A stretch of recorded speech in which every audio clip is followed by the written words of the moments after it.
নমস্কার, কেমন আছো সবাই? আশা করি সবাই ভালো আছো, সুস্থ আছো। আমরাও বেশ ভালো আছি। আমি মিনতিস লাইফস্টাইলে আবার একটি নতুন সকালে নতুন একটি ব্লগে সবাইকে স্বাগত জানাই। আই হোপ আজকের ব্লগটি তোমাদের খুব ভালো লাগবে। সকালবেলা উঠে গেছি, তখন প্রায় 5:45 মতো বাজছিল। উঠে কিন্তু সমস্ত বাসি কাজ কমপ্লিট করে আমিও ফ্রেশ হয়ে চলে আসলাম। এদিকে ছেলেকেও ফ্রেশ করিয়ে তারপর টিভিটা চালিয়ে দিলাম। ও টিভি দেখছিল, তারপর আমি চলে গেলাম রান্নাঘরে। আর এই যে মা নিয়ে এসেছিল তেলাকুচি পাতা, আর এই পাতাগুলি তো জানো খুবই সুস্বাদু হয়, খুবই ওষুধি গুণ আছে, এগুলি খাওয়া কতটা ভালো। তো মা নিয়ে এসেছিলো সকাল সকাল, তো তারপর এগুলি ভাবলাম যে আজকে সকাল সকাল বড়া বানাবো। আর ছেলে তো স্কুলে যাবে, ছেলেকে নিয়ে স্কুলে যাব, তো ওকে একটু কিন্তু টিফিনেও খাইয়ে দিয়েছিলাম, একটুখানি মুড়ি আর দুধ দিয়ে একটুখানি খাইয়ে দিয়েছিলাম সকাল সকাল।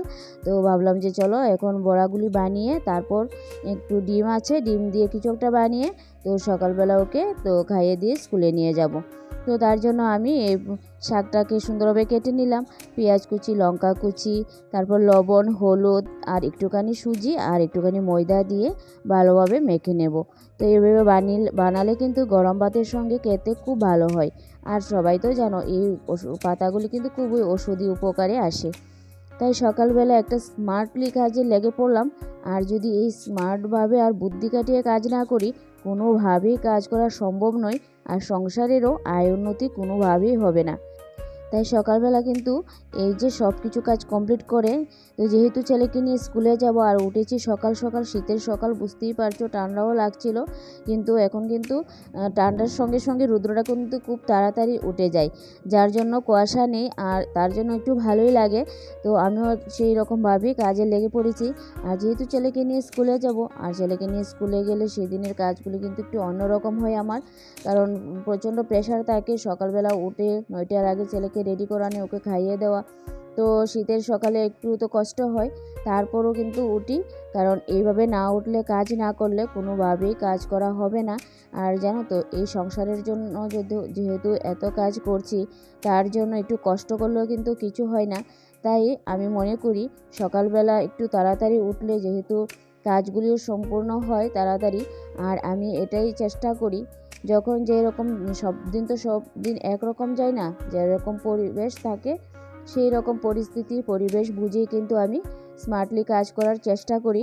তো যাই হোক, স্মার্টলি কাজ বলতে অনেক কিছু বোঝায়, কিন্তু আমি যেহেতু আমার সংসারের কাজকর্মগুলি একটু প্ল্যান মাফিক, কী কাজ করলে কখন সময়ের মধ্যে শেষ করতে পারবো, সেই রকমভাবে চিন্তা ভাবনা নিয়ে সময়ের সঙ্গে তাল মিলিয়ে যেহেতু কাজগুলি করছি, সেই জন্যই আমি মনে করি এটা একটা স্মার্ট ওয়ার্ক। আর স্মার্ট ওয়ার্ক করলেই হয়তো সংসারের আয় উন্নতিও অনেক কিছুই করা যায়। এদিকে ছেলেকেও খাইয়ে দিলাম, তারপর ঘরের সামনে মাছ এসেছিল, আমি চলে গিয়েছিলাম স্কুলে। এখন ছেলেকে স্কুলে দিয়ে আসলাম, আর সকাল থেকে প্রচুর কাজ ছিল, সেইগুলিও করলাম। আর সকাল সকাল উঠেছি, আর সকাল সকাল না উঠলে এখন একদমই কাজ করা কাজ কমপ্লিট হয় না। আর যেদিন ছেলেকে নিয়ে স্কুলে যায় সেদিন তো প্রচুর কাজ থাকে। তো সত্যি কথা, ছেলেকে যে রেডি করানো, ওকে খাইয়ে দেওয়া এতটা সময়ের দরকার, কিন্তু কিছু করার নেই, তাড়াহুড়ার মধ্যে সময়টা কাটে। তো আজকে সকাল সকাল উঠে তো মোটামুটি কাজ করে নিয়েছিলাম। আর তেমন কিছু রান্নাবান্না হয়নি, রান্নাবান্না হবে। তো মাছ এসেছিলো সকাল সকালে, মাছ এসেছিলো রুমের পাশে, তো মাছটা নিয়ে আসলাম। তো এখন রান্নাবান্না আর একটু করা হবে, আর বাকি কাজগুলি তোমাদের সঙ্গে শেয়ার করব, দেখতে থাকো। আর জানো তো সকালে এত কাজ পড়েছিল, তো ওইদিকে ছেলেকে সময় দিয়ে রান্নাবান্না করতে করতে টিফিন খাওয়া, তো ঘরের মোটামুটি বাসি কাজ তো করে নিয়েছিলাম। আর এই বেডরুমে কিন্তু আমার আসাই হয়নি, তো ভাবছিলাম যে চলো বেডরুমটা থাক, আমার যেহেতু সময়ের সঙ্গে সঙ্গে পরিস্থিতি বুঝে কাজ করি, আর সেই কাজগুলি যদি পরেও করি চলবে, কিন্তু ছেলেকে তো সময়ের মধ্যে স্কুলে দিতে হবে। তাই 9টার মধ্যে ওকে আগে স্কুলে পাঠিয়ে তারপর চলে এসে ঘরের মধ্যে এই কাজগুলি যেগুলি পড়েছিল সেগুলি করব। আর এই যে বেডটাকে একটু সুন্দরভাবে ক্লিন করে নিচ্ছি। তো প্রত্যেক দিন তো এইভাবে ডিপ ক্লিন করা হয় না, তো আমি প্রত্যেক দিনই ডাস্টিং করি, কারণ ডাস্টিং আমার করতেই হয়। আমার একদম কি বলবো, ঘরটা যে রাস্তার পাশে জানো তো, একদম ধুলোবালি হয়, প্রত্যেক দিন যদি আমি ডাস্টিং না করি ঘরের দিকে তাকানোও যায় না। তো আমার কাছে একদমই ভালো লাগে না। বুঝতেই মানে পারবে তুমি যে ঘরটা দেখলে যে ঘরের মধ্যে কতটা ডাস্টিং পড়ে। তো প্রত্যেক দিন হয়তো একবার দুবার এইভাবে ডাস্টিং করতেই হয়। তো যাই হোক, তো আজকে ভাবলাম যে চলো তো বেডটাকে ভালোভাবে একটু ডিপ ক্লিন করে নিলাম, তারপর বেডটাকে সুন্দরভাবে গুছিয়ে নিলাম। এই যে বলো, এই যে কাজগুলি করি, তো কাজগুলি কিন্তু সব দিন একরকম যায় না, এক এক দিন এক এক রকম। তো এক এক দিন মনে হয় যে সকালবেলা কাজগুলি সেরে নিই, বেডরুমটাকে সুন্দরভাবে গুছিয়ে নিতে পারি, কোনো দিন কিন্তু আবার পারি না। আজকেও যে আমি ফ্রেশ হয়ে চলে গিয়েছিলাম রান্নাঘরে, আর রান্নাবান্নার পর ছেলেকে খাইয়ে দিয়ে এই যে টুকিটাকি কাজ কমপ্লিট করতে করতে আমার 9টা কখন বেজে গিয়েছিল বুঝতেই পারি না। আর ছেলে তো এখন মানে কি বলবো, ছেলেকে খাওয়ানোর জন্য আমার আধা ঘন্টা নিতে হয় হাতে সময়, আর ওকে ড্রেস পরাতে 15 মিনিট নিতে হয়। মানে এতটা চঞ্চল, মানে সব বাচ্চারা হয়তো এমনই করে। তো লক্ষ্য করলে বোঝা যায়, কারণ আমার ভাইয়ের বাচ্চাও আছে, তারাও দেখি মানে ওদের খাওয়ানোর জন্য একটা আলাদা সময় নিতে হয়। আর এখন তো অনেকটাই ভালো, অনেকটা টাইম কমেছে। আগে তো ভাত খেতে প্রায় 1 ঘন্টা লেগে যেত। আর এমনিতেই খাবে না, ওকে একটা মোবাইল নতবা গল্প বলতে হবে, নতবা টিভি দিতে হবে, এইভাবে খাবে। সত্যি সব বাচ্চারা কি এমন জানি না। তো এদিকে সত্যি ওকে ভাত খাওয়ানোর জন্য আধা ঘন্টা, ড্রেস পরানোর জন্য 15 মিনিট, এটা আমার নিতেই হবে। তো সকালে বলো তো কত কাজ থাকে, এই টাইমের মধ্যে আমি কত কাজ করতে পারি, কিন্তু না, এই যে ছেলেকে রেডি করাতে করাতেই আমার টাইমটা কেটে যায়। সত্যি এখন মানে যা পরিস্থিতি হয়েছে, মানে ছেলেকে সময় দিতে দিতে ঘরের কাজকর্মগুলি এতটা মানে হয়রান হয়। যাদের ঘরে বাচ্চা আছে তারা অবশ্যই বুঝতে পারবে। মানে এখনকার দিনের বাচ্চারা সত্যি অন্যরকম, আমরা কিন্তু এরকম ছিলাম না।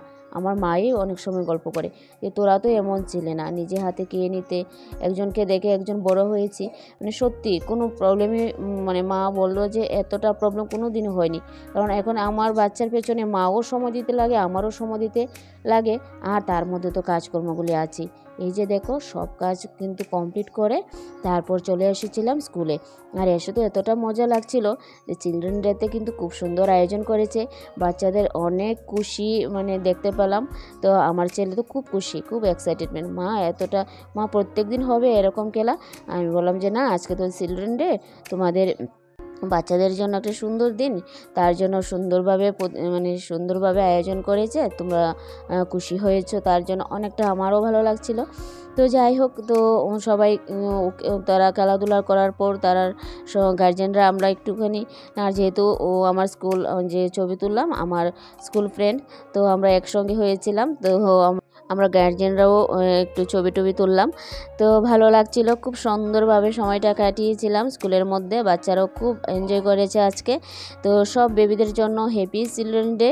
তো সব বাচ্চাদের জন্য শুভকামনা রইল। তো চলো, তারপর কিন্তু স্কুলে এসে এই যে আমার কাজটা আরও বাকি ছিল, ভাবলাম যে আজকে এই জায়গাতে ধরবো না, এই যে মানে না ধরলে হবেই না। ছেলে এইভাবে আর্ট করেছে কালার পেন্সিল দিয়ে, আমি যেন আয়নার সামনে দেখতেই পারছিলাম না। তো তার জন্য একদম ভালোভাবে ডিপ ক্লিন করে নিলাম, তারপর গোটাকে আবার সুন্দরভাবে একটু ক্লিন করে তারপর কিন্তু ছেলেকেও ফ্রেশ করিয়ে দেবো, আমিও ফ্রেশ হয়ে যাব। আর আজকে স্কুল 12টার মধ্যে ছুটি হয়ে গেছে। আর জানো তো, এই যে তোমাদের সঙ্গে বলেছিলাম আমি একটু স্মার্ট ওয়ার্ক করি বা বুদ্ধি কাটিয়ে কাজ করি বলেই তো সংসারে কাজগুলি করতে পারছি। সত্যি, কারণ আমি ঘরের বাইরেও কিন্তু একটা কাজ করি, সেটা হয়তো তোমাদের সঙ্গে শেয়ার করি না, কিন্তু আমি এই হয়তো বুদ্ধি কাটিয়ে একটু স্মার্টলি কাজ করছি বলে বাইরের কাজটা কিন্তু সুন্দরভাবে সামলাতে পারছি। তারপর খাওয়া দাওয়া করে নিলাম, সব কাজ কমপ্লিট হয়ে গেল, তারপর এই দিকটা গুছিয়ে নিলাম। তো আজকের ভিডিওটা এই পর্যন্তই, টাটা, বাই বাই।